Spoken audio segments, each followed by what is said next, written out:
আমাৰ মুখ্যমন্ত্ৰী ডাঙৰীয়াই এখন সভাত জনোৱা মৰ্মে যিসকল কৰ্মচাৰী 10 বছৰৰ কম চাকৰি কৰিছে তেওঁলোকক ইউপিএছৰ সুবিধা পাব।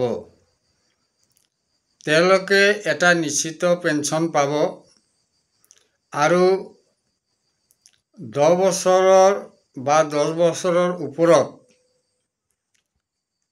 এটা ধাপ আগুৱাই গৈ যিসকলে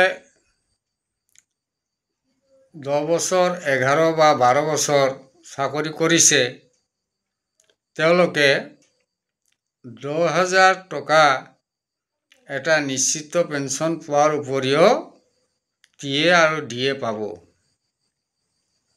আৰু যিসকলে 20 বছৰ চাকৰিকাল সম্পূৰ্ণ কৰিছে তেওঁলোকে দৰমহাৰ আধা আৰু ডিএ পাবলৈ সক্ষম হ'ব। এইটো বিশেষকৈ জানি এটা ভাল লাগিল যে প্ৰথমে কৈছিল যে 10 বছৰৰ কম চাকৰি কৰা সকলে ইউপিএছৰ সুবিধা নেপাব, কিন্তু এতিয়া মুখ্যমন্ত্ৰীৰ পৰা জানিব পৰা মতে 10 বছৰৰ কম চাকৰিকাল থকা শিক্ষক বা কৰ্মচাৰীসকলেও ইউপিএছৰ সুবিধা পাব। আমাৰ কেন্দ্ৰ চৰকাৰে অপিএছ অৰ্থাৎ পুৰণি পেঞ্চন নিদিওঁ বুলি নাইবা এই বিষয়ে একো আলোচনা নোহোৱা বুলি কৈছে। তেওঁলোকে কৈছে যে যোৱা এপ্ৰিলৰ পৰা আমাৰ শিক্ষক কৰ্মচাৰীসকলক ইউপিএছ দিয়া হ'ব, ইউপিএছৰ সুবিধা।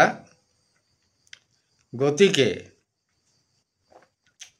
আমাৰ যিসকল শিক্ষক কৰ্মচাৰী আছে বা আমাৰ সন্থা আছে, সদৌ অসম চৰকাৰী এনপিএছ কৰ্মচাৰী সংস্থা আৰু আমাৰ কৰ্মচাৰী পৰিষদে এই ইউপিএছটো এতিয়ালৈ মানি ল'ব পৰা নাই।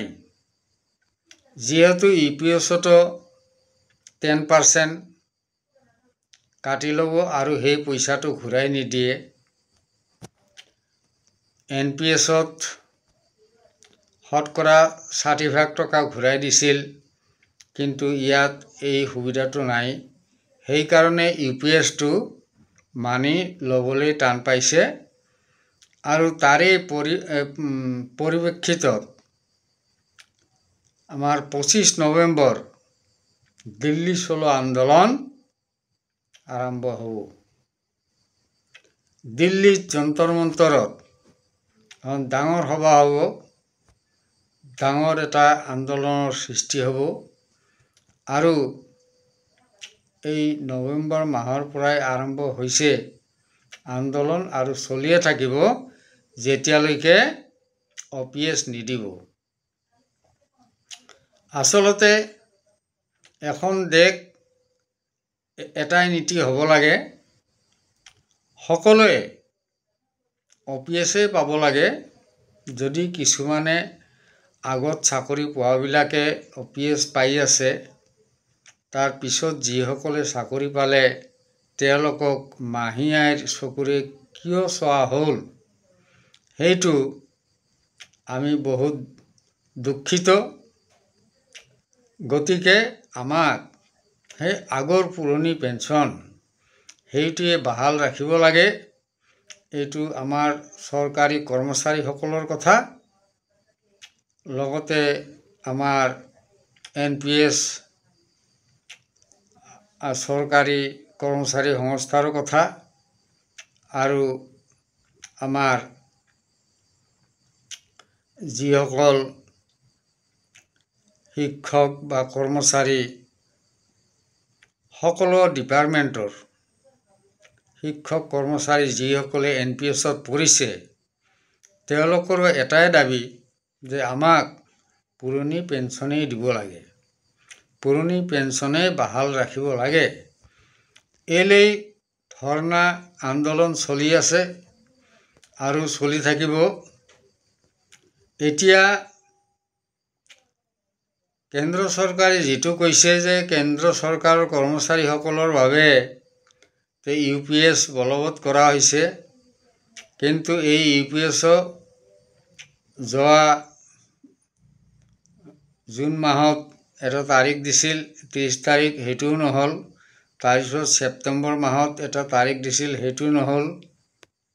এতিয়া এই নৱেম্বৰ মাহৰ 30 তাৰিখ এটা লাষ্ট ডেট দিছে, কিন্তু এতিয়ালৈকে কোনো অফিচিয়েল অৰ্ডাৰ বা কোনো ফৰ্ম অহা নাই। তেওঁলোকে ক'ত বাছনি কৰিব? UPS বা NPS বাছনিটো ক'ত কৰিব? এতিয়ালৈকে আহি পোৱা নাই। গতিকে আমাৰ এইটো বিশ্বাস হোৱা নাই যে UPS দিব বুলি। এইটো এটা ভেক ভাওনা বুলি আমি এটা ভাবি লৈছোঁ। UPS আমাক নেলাগে, আমি চাকৰি কৰিছোঁ, আগৰ পৰাই পুৰণি পেঞ্চন চলি আছে। গতিকে পুৰণি পেঞ্চনেই বাহাল ৰাখিব লাগে, পুৰণি পেঞ্চনেই আমাক ঘূৰাই দিব লাগে। ধন্যবাদ।